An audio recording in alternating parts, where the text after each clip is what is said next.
Hello everyone, कैसे हो आप लोग। उम्मीद कर रहा हूँ आप मेरा वीडियो बहुत एंजॉय कर रहे होंगे, अच्छे से समझ में आ रहा होगा। आज का टॉपिक जो है वो पास्ट परफेक्ट कंटिन्यूअस टेंस है।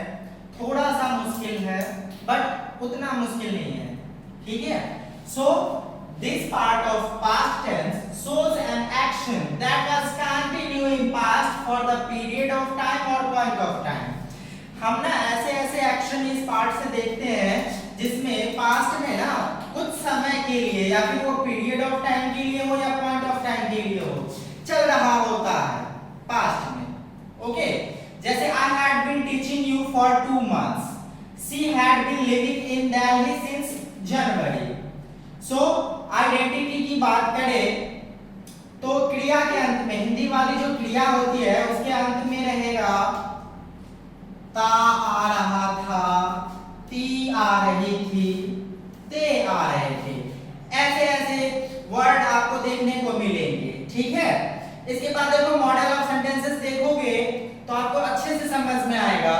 आई had been teaching you for 2 months, मैं आपको 2 महीने से पढ़ाते आ रहा था। देखो पढ़ाना वर्ब है, इसके लास्ट में ते आ रहा था आ गया। दूसरा she had been living in Delhi since January, देखो वह दिल्ली में जनवरी से रहते आ रही थी। देखो रहना वर्ब है, उसके लास्ट में ते आ रही थी, है ना। इसके बाद देखो जब हम स्ट्रक्चर की बात करते हैं तो अफर्मेटिव सेंटेंस के जो स्ट्रक्चर होते हैं वो subject plus had plus been plus verb का fourth form plus object plus for या सिंस प्लस टाइम। ये टाइम इंडिकेटिंग जो वर्ड है ना वो पॉइंट ऑफ टाइम के लिए या पीरियड ऑफ टाइम के लिए, सर्टेन टाइम के लिए आएगा या फिर अनसर्टेन टाइम के लिए आएगा। उधर से आ जाना, ठीक है। इसके बाद देखो दूसरा नेगेटिव सेंटेंस की जो स्ट्रक्चर है subject plus had plus not plus been plus verb का fourth form plus object plus for या सिंस प्लस टाइम। इसके बारे में बताया जाएगा, फॉर कहाँ यूज करते हैं, सिंस कहाँ यूज करते हैं। इसके बाद टाइम इंडिकेटिंग वर्ड आते हैं, ठीक है।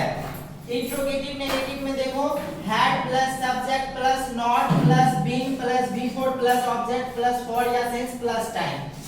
जब इंट्रोगेटिव में नेगेटिव होगा नॉट का यूज करेंगे, सिर्फ इंट्रोगेटिव होगा नॉट का यूज नहीं करेंगे। ओके, इधर आ जाओ। WH वर्ड में नेगेटिव देखो WH word plus had plus subject plus not plus been plus verb का fourth form plus object plus for या since plus time plus question mark. Okay, तो WH में भी देखो WH इंट्रोगेटिव होता है ना। तो उसमें जब हम WH इंट्रोगेटिव बनाएंगे तो नॉट का यूज नहीं करेंगे और WH वर्ड का नेगेटिव बनाएंगे तो नॉट का यूज करेंगे। ओके, इसमें 2 रूल्स हैं कि एक फॉर और सिंस। फॉर कहाँ आता है ये मैं प्रेजेंट परफेक्ट कंटिन्यूअस टेंस में भी बताया था, आज भी बता रहा हूँ। फॉर जो है वो पीरियड ऑफ टाइम या फिर सर्टेन टाइम, जिस टाइम के बारे में हमें पता होता है ना उसके पीछे हम लोग फॉर लगाते हैं। जैसे 1 महीना, ठीक है, 1 month, 5 years, 2 weeks एक्सेट्रा। ऐसे जो हमें सर्टेन टाइम देखने को मिलते हैं उससे पहले हम लोग फॉर लगाते हैं, है ना। इसके बाद देखो सिंस, पॉइंट ऑफ टाइम समय की बिंदु या फिर अनसर्टेन टाइम, जिस समय के बारे में हमें पता ना हो। लाइक मंडे, हमें पता नहीं कि किस मंडे से कोई काम हो रहा है ना। उसके बाद देखो जनवरी, हमें ये नहीं पता कि किस जनवरी से हम लोग कुछ कर रहे थे। तो इस तरह के जो भी टाइम इंडिकेटिंग वर्ड आएगा उससे पहले हम लोग सिंस का यूज करेंगे। जैसे 5 o'clock AM PM, इससे पहले हम लोग सिंस का यूज करते हैं। अभी देखो यहाँ बैठ जाओ अभी, ठीक है। एग्जाम्पल के थ्रू हम लोग अच्छे से समझ पाते हैं ना, क्योंकि कहावत भी है example is better than the precept, कि हम लोग कितना भी वो पढ़ ले लेकिन जब हम लोग एग्जाम्पल बनाते हैं तो अच्छे से समझ में आने लगता है ना। जैसे देखो मैं 5 दिनों से एक किताब पढ़ते आ रहा था।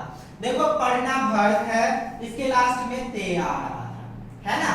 इसके बाद देखो I had been reading a book for 5 days, आज से मतलब जब ये काम खत्म हुआ उससे जस्ट 5 दिन पहले से ये किताब पढ़ते आ रहा था, इसीलिए यहाँ पे फॉर का यूज किया गया है क्योंकि ये सर्टेन टाइम है। इसके बाद देखो हम लोग 5 बजे से ये गाना नहीं सुनते आ रहे थे।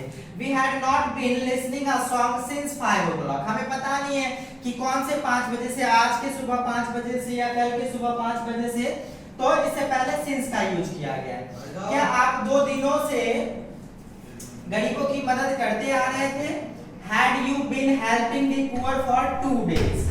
ओके, 2 दिन, ये सर्टेन टाइम है, इससे पहले for का यूज किया गया है। क्या राधा 7 AM से मुझसे बातें नहीं करती आ रही थी? Had Radha not been talking to me since 7 AM?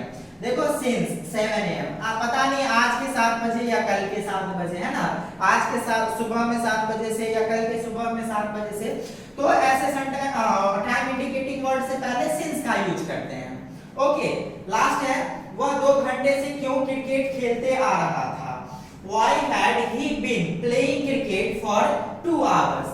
मतलब जब ये काम खत्म हुआ उसे जस्ट 2 घंटे पहले से ये क्रिकेट खेलते आ रहा था, है ना, तो इससे पहले फॉर का यूज किया गया है। सो आशा करता हूँ आप लोगों को अच्छे से समझ में आया होगा। अगर समझ में ना आती हो तो आप कमेंट करके बता सकते हैं। Thank you.